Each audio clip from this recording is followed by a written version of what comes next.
Okay, Assalamualaikum. Bismillahirrahmanirrahim. Okay, kita masih lagi membuat ulang kaji ya, yang bahagian kalimah. Ya, jadi kita dah tahu ada 3 kategori kalimat. Jadi nombor 1 ialah yang sedang kita belajar ialah isim ya, isim ya. Jadi isim ni kita dah banyak, kita dah cover isim ni. Jadi contohnya kalau kita tengok isim ni, kita dah habis sampai isim tafdil ya. Kita dah cover isim alam, dhamir, musyabahat, isim isyarah, isim zarf, istifham dengan tafdil ya, tafdil. Mutlak dengan mausul, saya nak start dengan isim mausul besok, isim mausul. Kalau kita tak habis lagi ulang kaji, kalau tidak habiskan ulang kaji besok, insyaAllah hari Jumaat ke ataupun next week kita bermula dengan isim mausul. Jadi yang masa mushtaq tu, saya nak buat masa bahagian 2, bahagian 2 bahasa fi'il. Saya takkan cover.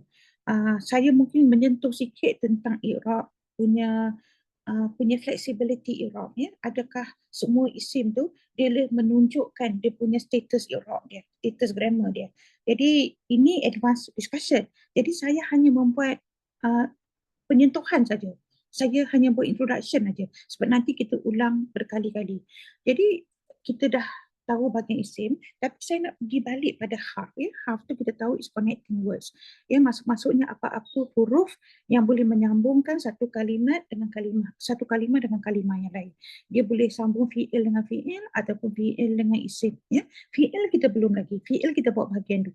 Jadi salah satu yang saya nak menyentuh balik pasal ni, kita ingat kita this is actually the table saya dah bagi tentang ini yang selalu kita panggil preposition ya, preposition. Jadi preposition tu muta'alliq maksudnya apa-apa phrase dia boleh memberi elemen penambahan makna pada satu kalimat ni. Contohnya saya dah buat exercise dulu kan, kalau saya cakap pasar dia tak ada elemen, dia isim, pasar tu isim. Tapi kalau saya cakap ke pasar, orang dah faham. Ya, dari pasar makna dia lain. Ke pasar makna dia lain. Atas apa ke? Atas meja makna dia lain. Bawah meja makna yang lain. Jadi inilah peranan harf-harf preposition yang selalu kita take for granted. Ya, selalu kita tak fikir pun bila kita cakap. Ya, bila kita cakap benda macam ni. Jadi ini kita dah cover. Tapi saya nak pergi pada li dengan la ya. Dulu kita dah cover wow wow tu macam-macam ya variasi dia. Dia bukan hanya daripada segi conjunction wow. Maksudnya and ya, and and dan.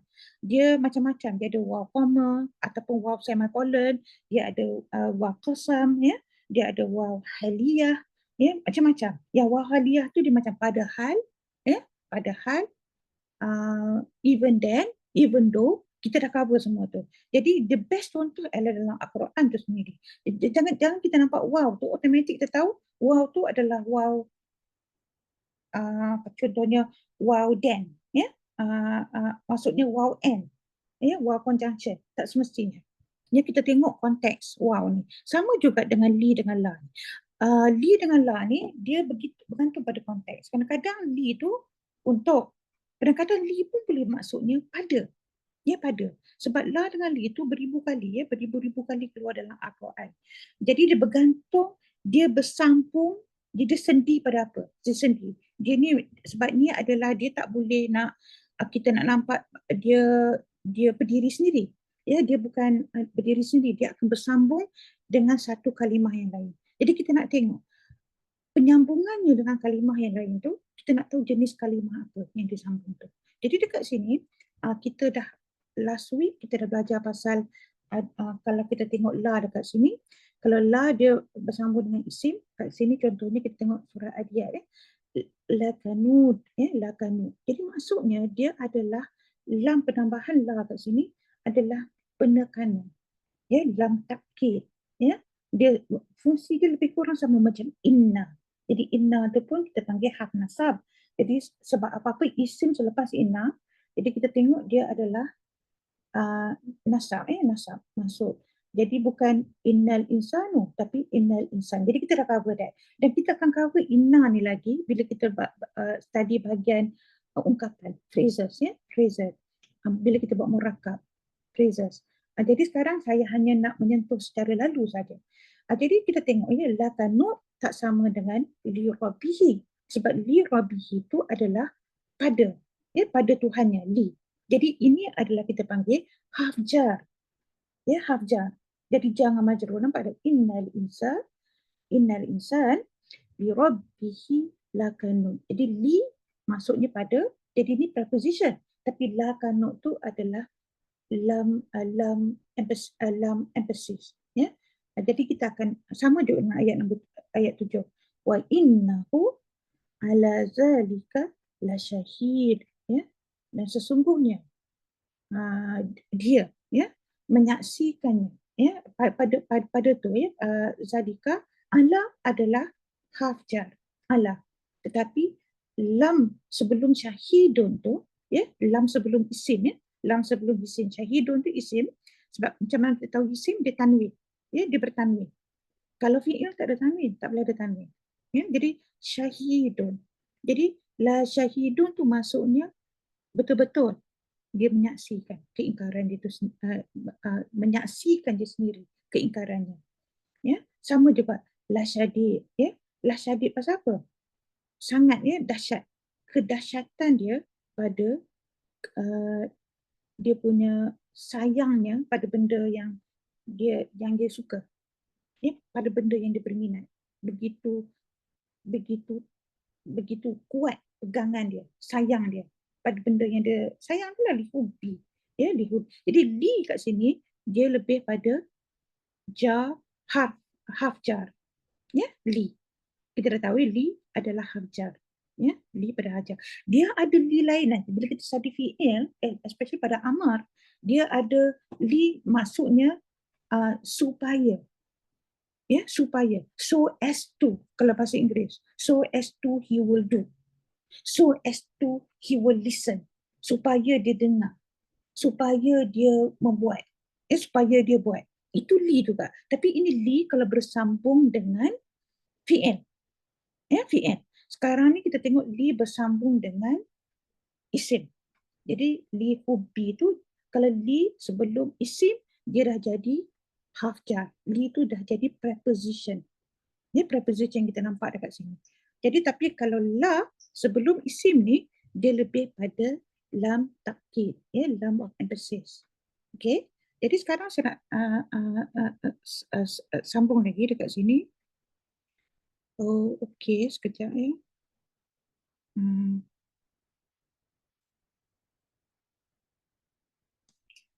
Saya sekejap. Saya actually ini, ya, latihan isim dan harf. This is the one yang I wanted to take, ya. Okay. Jadi sekarang satu silap buka file tadi. Tapi basically the same thing lah, ya. Jadi sekarang kita nak pergi pada subjek. What happen kalau lam tu dia sebelum domir? Dan kita dah belajar pasal domir, ya. Ingat, ya. Yang kita belajar pasal domir ni dekat sini. Dekat sini.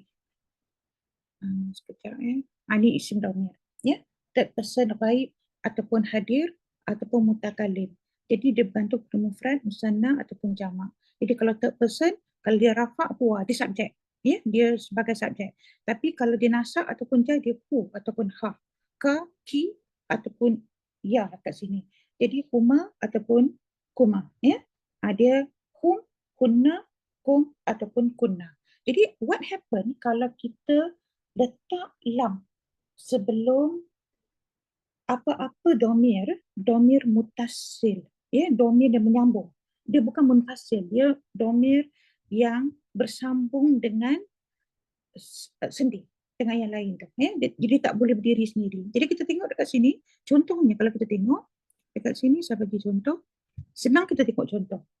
Jadi kalau lam, la, ya, lam, saya sambung dengan kum, dia bukan maksudnya ini lam emphasis. Dia tak sama, ya. Kalau lam yang kita sebut tadi tu, yang kita tengok pada ayat Quran yang sebelum ni, lam dia bukan, dia kita sambung dengan isim yang penuh, isim biasa tu. Macam kanut, ataupun syahid, ataupun syadid. Dia dah jadi lam takkid. Dia penekanan. Tapi kalau lam ni, dia bersambung dengan domir. Ya? Jadi contohnya lakum. Jadi maksudnya, untuk kamu ataupun kepunyaan kamu. Itu maksud dia. For you. Ataupun yours. Ya, yours dalam bahasa Inggeris, yours. This is yours. You know, haza lakum, kata ladies is ya, haza lakum, this is yours. Maksudnya, inilah kepunyaan kamu, ataupun ini dah untuk kamu, bagi kamu, lakum, ya, lahu, untuknya, baginya, ataupun kepunyaannya, bergantung pada konteks. Kepunyaan tu dia ada elemen dia yang punya, kepunyaan maksudnya, ataupun untuknya, baginya. Jadi kalau lam campur dengan ya dekat sini, dia lebih pada li, maksudnya untuk saya, kepunyaan saya, ya, kepunyaan saya. Ataupun lana, ya, lam campur dengan na, domir na ni, jadi untuk kami ataupun kepunyaan kami. Jadi contohnya laha, lakuma, dia macam-macam. Kita boleh sambungkan dengan senarai lam ni, yang senarai saya dah bagi dekat sini. Ni senarai yang dekat sini. Yang bahagian mutasil, bukan munfasil, mutasil. Yang bahagian nasab ataupun jar. Dia tak boleh kita nak sambung pada kalau kita sambung pada macam lahua, contohnya kan, maksudnya kalau kita sambung dengan munfasil, dia rafa', dalam mufrad tu dia rafa', huwa, dia lebih pada penekanan. Tapi kalau kita sambung pada mutasil, maksudnya apa-apa yang pronoun, dia dalam bentuk mutasil, dalam status nasab ataupun status jar, dia dah jadi, makna dia dah jadi macam yang apa kita bincangkan sekarang ni. Jadi paling famous sekali surah Al-Kafirun kan? Yang paling famous sekali. Ya? Lakum dinukum waliyadin. Jadi lakum, untukmu, agama kamu. Dinukum, din tu agama, din kamu. Untuk kamu, din kamu. Untuk saya, wali, wali. Untuk saya, wali, din saya. Nampak tu? Jadi dia ada elemen untuk ataupun kepunyaan kamu pun, tapi ikut konteks kepunyaan tu dia tak sesuai. Jadi kalau kita tengok lagi satu surah yang famous ialah surah Ayatul Kursi. Kita tengok kat sini surah Al-Baqarah. Jadi kita tengok yang dekat mana yang ada lahu ni. Ya, lam bersama dengan hu, saya buat circle warna kuning. Jadi yang Allahu la ilaha illa huwal hayyul qayyum la ta'khuzuhu sinatun wa la nawm lahu ma fis samawati wa ma fil ard. Dekat sini macam mana kita nak interpretasi terjemahkan lahu? Dia bukan penekanan. Dia bukannya lam yang lam takkid, sebab dia bersambung, dia diikuti, dia sendi untuk saya nak cakap prefix kot. Mungkin saya boleh gunakan perkataan prefix. Dia bersambung dengan domir hu. Ya, domir hu, personal pronoun hu, maksudnya bahasa Malaysianya, kalau bahasa Inggeris ialah him, for him. Ya, for him. Ya, for him. Kalau bahasa Melayu, dia adalah untuknya, baginya. Jadi dekat sini kita boleh terjemahkan baginya adalah apa segalanya, ya, baginya lahu ma fi sama. Ma dekat sini bukan ma negation, ya, bukan ma, sebab ma ni kita dah belajar ada 10 kan. Ada 10 fungsi ma. Ma dekat sini adalah that. Ya, that. Apa segalanya, ya. Lahu ma, apa-apa yang ada di langit dan apa-apa yang ada di dalam bumi adalah kepunyaannya, lahu.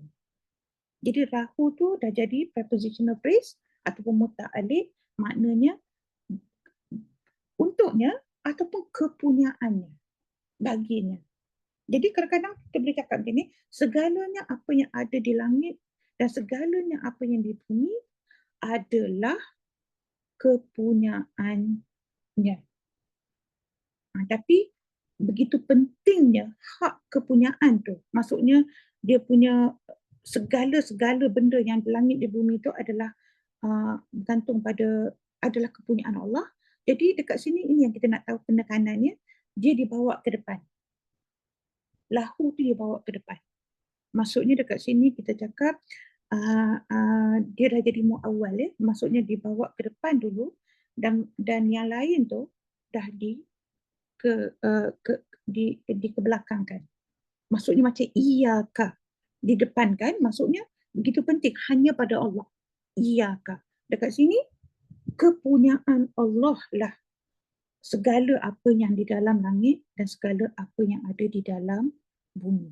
Jadi any question sebelum sebelum kita pergi pada subjek lain. Okey, jadi saya tak nak, saya hanya nak buat ni, saya tak nak menyambung terlalu banyak. This one is just a reminder, benda yang kecil-kecil yang kita ingatkan. Jadi dekat sini kita akan sambung dengan contoh-contoh yang lain, contoh-contoh yang lain pada besoknya. Tetapi dekat sini saya harap at least by today, everybody understand yang bahawa nombor satu ialah yang lam harf jar, ya, lam yang fungsi dia sebagai jar majrur, harf jar. Lagi satu, lam itu pada li, ya, lam yang takkid, penekanan kalau dia bersambung dengan isim. Dan lagi satu, kalau lam bersama dhamir, dia dah menjadi kepunyaan ataupun untuknya, ataupun for him, for her, for you. Ya, tak kisah, bergantung pada dhamir tu. Ya, lakum dinukum waliyadin. Jadi kita nampak 3 contoh sekarang, ya, seperti yang kita dah discuss ni. Alright. Saya ada 5 minit. So what I would like to do, sekejap saya letak sini. Ini pasal istifham, ya. Jadi istifham ni saya nak review balik istifham ni sebab hari tu saya tak dapat nak sempat. Ingat tak kalimat istifham? Dia termasuk harf istifham. Jadi maksudnya dia question words ataupun answer words. Maksudnya apa-apa harf ataupun isim yang nak dijadikan satu soalan ataupun jawapan. Jadi contohnya man, ya man. Jadi dalam surah ayatul kursi juga, man zallazi yashfa'u indahu illa bi'izni. Siapakah, ya, yang boleh memberi syafaat, ya, selain daripada Allah, ya, tanpa keizinannya, kecuali dengan keizinannya. Kecuali dengan keizinannya. Siapa yang boleh? Man. Jadi man ataupun ma ataupun maza, ya, aina, di mana, where, mata, when ataupun bila, lima, why, ataupun kenapa, ataupun limaza, laula, ya, why not, kenapa tidak, kaifa, how ataupun bagaimana, ialah istifham, maksudnya dia kah, ataupun question mark dalam bahasa Inggeris, ataupun hal, ya, hal ataka hadithu Musa, ya, tidakkah datang pada kamu hadis tentang Musa, ya, hadis tentang Musa, dia macam-macam, ya. Jadi itu adalah ataupun hal dia hal. Betul, ai adalah mana satu, which, fabi ayyi ala'i rabbikuma tukazziban, ataupun kam, berapa banyak, ya, berapa banyak ataupun how much, ya, how much. Jadi ini adalah kalimat-kalimat yang menyentuh tentang soalan supaya kita dapat faham tentang sesuatu. Jadi istifham tu maksudnya nak seeking understanding ataupun nak mengejar kefahaman. Usaha untuk faham, ya, usaha untuk memaham tentang sesuatu. Jadi sekarang saya nak discuss sikit pasal jawapan, ya. Maksudnya ini saya tak cover dulu. Kalimat istifham tapi dengan menjawab. Jadi dia very common, dia very common. Nombor satu ialah la. Ya, la. Jadi la ni adalah la bukan, la no, tidak, tiada. Dia negation. Ya, dia menidakkan sesuatu. Jadi na'am tu adalah dia punya opposite. Kalau kita cakap na'am, maksudnya kita cakap yes ataupun ya. Jadi kita tengok ini yang lam yang ketiga, la. La, lam, kita tambah alif, dah jadi la. Jadi contohnya zalikal kitabu la raiba fihi hudan lil muttaqin. Jadi surah Al-Baqarah kan, ayat nombor 2. Ya, ayat nombor 2. Zalikal kitab. Jadi itulah kitab. That is the book. La raiba, tiada, ya, tiada, tiada keraguan dalamnya. Dan dia sebagai petunjuk pada orang yang bertakwa. Jadi yang penting tu la tiada. Cuba kita tengok na'am, ya. Qala na'am wa innakum laminal muqarribin. Jadi qala dekat sini sebab diambil daripada surah Al-A'raf, nombor 7, surah nombor 7 ayat 114. Ini menceritakan tentang jawapan Firaun. Qala tu dia bercakap, ya. He said. He dekat sini adalah Firaun. Jadi Firaun menjawab pada orang yang bertanya pada dia tu, na'am, ya. Wa innakum, dan sesungguhnya kamu semua laminal muqarribin. Maksudnya akan menjadi antara orang yang rapat dengan saya, pada saya. Ini Firaun yang menjawab. Jadi dia menjawab dengan na'am. Na'am. Ya, na'am. Jadi kalau kita nak terjemahkan balik, kita cakap he replied. He responded, ya, yes. Ya, yes. Jadi sama juga lagi satu ialah ayat 30, surah 37 Saffat, ya, surah Saffat. Jadi qul, say, katakanlah na'am wa antum dakhirun. Ya, dan kamu semua, ya, wa antum tu domir, tapi domir munfasil. Maksudnya domir rafa', wa antum. Wa antum dakhirun, adalah orang antara orang yang terhina lah, yang bau jatuh darjatnya, dakhirun, qul na'am, yes. Lagi satu ialah ma. Ma ni kan ada banyak makna, ya. Ma what, ma apa, dia macam-macam. Ma tu ada 10 fungsi. Dekat sini ma di mana maksudnya adalah tidak, negation. Dan selalunya ma ni, kita nampak ma ni, dia kadang-kadang selalu kita jumpa pada dalam fi'il, dalam fi'il madi contohnya, atau fi'il mudhari, maksudnya verb present tense, ataupun past tense, dia maksudnya menidakkan, not. Jadi contohnya ini satu menidakkan ialah wa ma hum bimu'minin. Jadi surah Al-Baqarah ayat nombor 8. Jadi wa ma hum, dan mereka tidak, bukan golongan orang Islam, mukminin, orang mukmin. Wa ma hum bimu'minin. Jadi ma campur bi tu dia punya negation begitu kuat. Mereka tu bukan orang mukmin. Bukan, ya. Mereka, kita nak tanya la dengan ma tu tidak kan? Macam mana nak bezakan? Nanti La pun kita la tidak, tapi la ni macam la, dia selalu kalau la dia, kita tengok selalunya common usage, kalau ma kadang-kadang dia selalu guna dengan kalimat fi'il, perbuatan, ataupun kalimat kita nak betul-betul nak menidakkan benda yang menidak macam mukminin. Mukminin bukan perbuatan, tetapi dia ada bi dekat situ, maksudnya nak menidakkan, betul-betul nak menidakkan. Kalau la tu dia macam no. Dia maksudnya dia ada dia no ataupun tiada ataupun tidak. Tapi ma tu dia macam not. Sebab dalam bahasa Inggeris nampak ada perbezaan dia. Tapi kalau dalam bahasa Melayu dia macam sama je kan. Tapi sebenarnya berlainan. Jadi la ni kalau kat sini la raiba fi, tiada, tiada keraguan. Jadi dekat sini ma dekat sini bukan maksud dia tiada kan. Nampak tak Kak Nisa? Saya tak boleh cakap mereka tu tiada apa panggil tu, golongan mukmin. Dia tak logik, betul tak? Kalau saya nak menggunakan la dekat sini. La dekat sini, la raiba fi tu dia daripada konsep tiada. Jadi tapi sini saya tak patut cakap tiada lah, sorry lah dekat sini. Jadi saya kena deletekan juga sekejap. Let me delete this. Dia ikut kesesuaian ayat lah. Yes, actually. Tapi kadang-kadang ma tu dia lagi kuat tau. Dia punya penindakan dia tu. Tapi la raiba tu pun kuatlah juga, tiada, keraguan dalamnya. That's why kita kena faham konteks. Tetapi selalunya ma ni dia, sebab kita tak belajar pasal kalimat fi'il, kalimat fi'il, insya-Allah bila kalimat fi'il tu, especially fi'il madi, dia ada, kita boleh gunakan ma dekat situ. Ma yang not. Maksudnya he did not do. Dia tidak buat. Dia tidak baca. Contohnya kan? Dia tidak ni, dia lebih pada tu, dia tidak baca. Tapi dekat sini sebab ayat ni nak menceritakan pasal satu golongan yang tidak beriman. Tapi mereka ingat mereka beriman. Jadi dia ada B sebelum tu. Jadi dia beri subtle sikit sebab saya nak, ada nanti kita belajar pasal ma campur B kan. Apa maksudnya? Ataupun ma campur illa. Nothing but. Nothing but. Jadi makna dia jadi lain. Nothing but tu tiada sesekali, kecuali. Macam tu. Kita tengok penyambungan dia. Tapi that's a good question Kak Nisa. Nanti lama-lama kita biasa.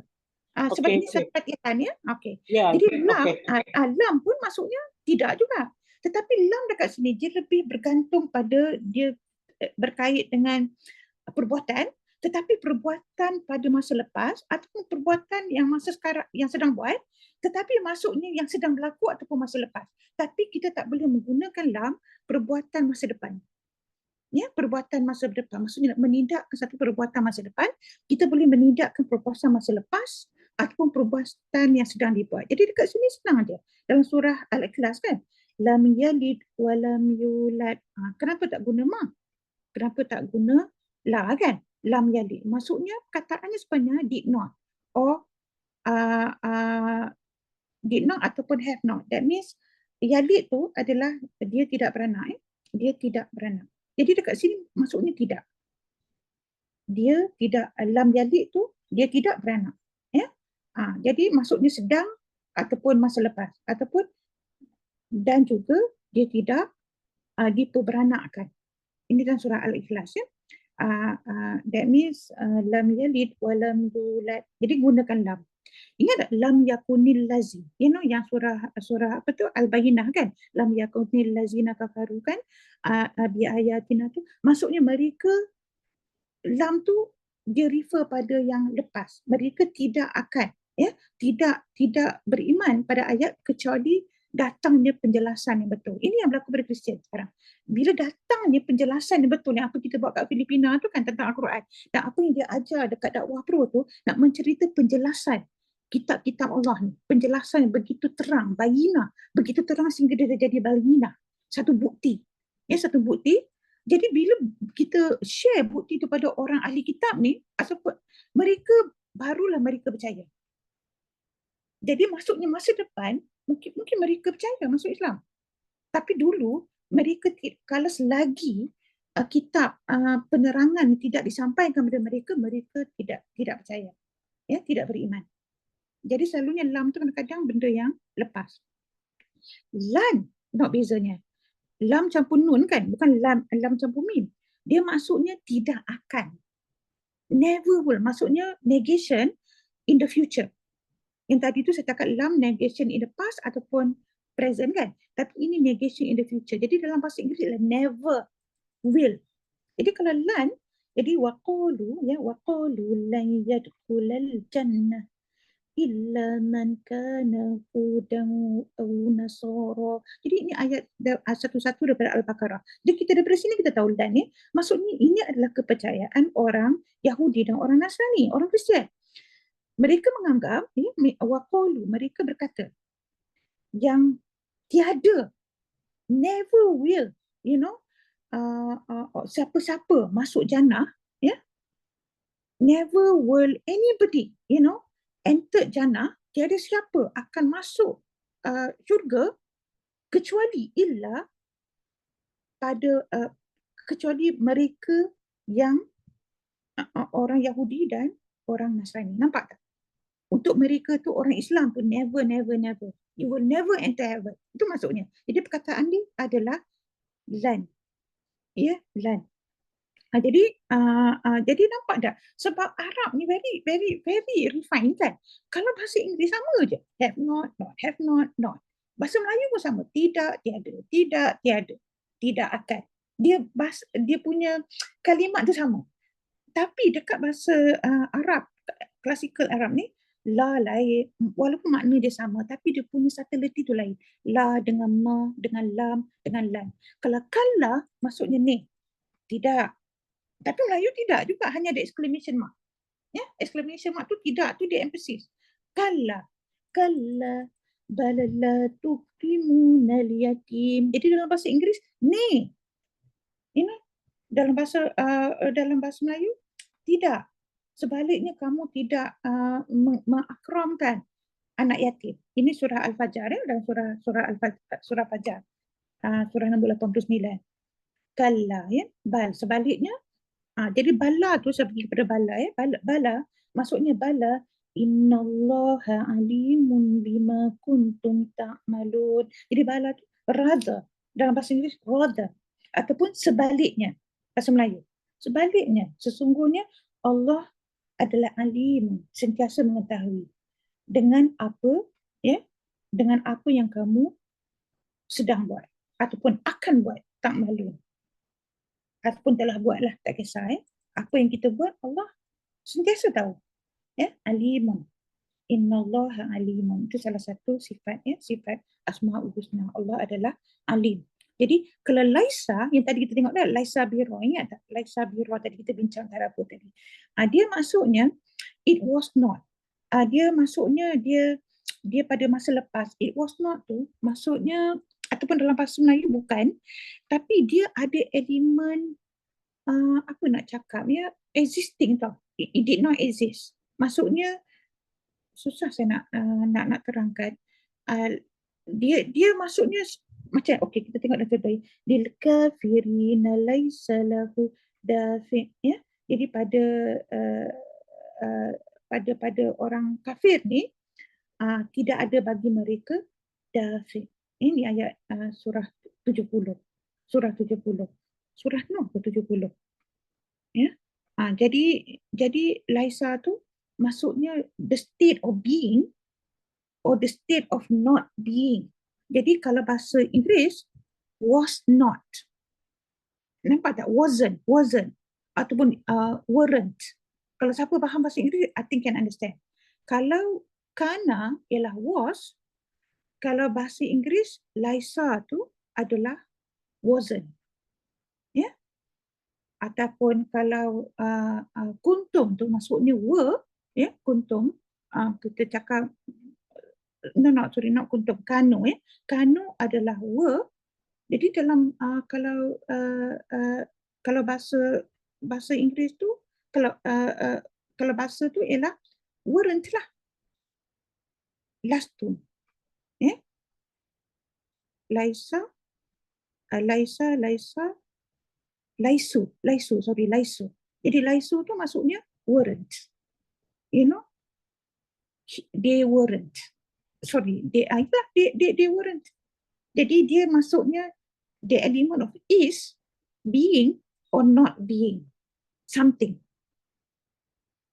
So Ami minta maaf sebab dia kalau Malaysia tu dia, kalau bahasa Melayu dia lebih kurang sama, dia punya the choice of words. Kita kena nambah, itu yang bila kita tengok terjemahan bahasa Melayu, kita kena dah jadi satu kalimah tu dah jadi banyak dah. Nak menerangkan satu je. Ya, nak menerangkan lam ataupun lan ataupun kalla ataupun laisa.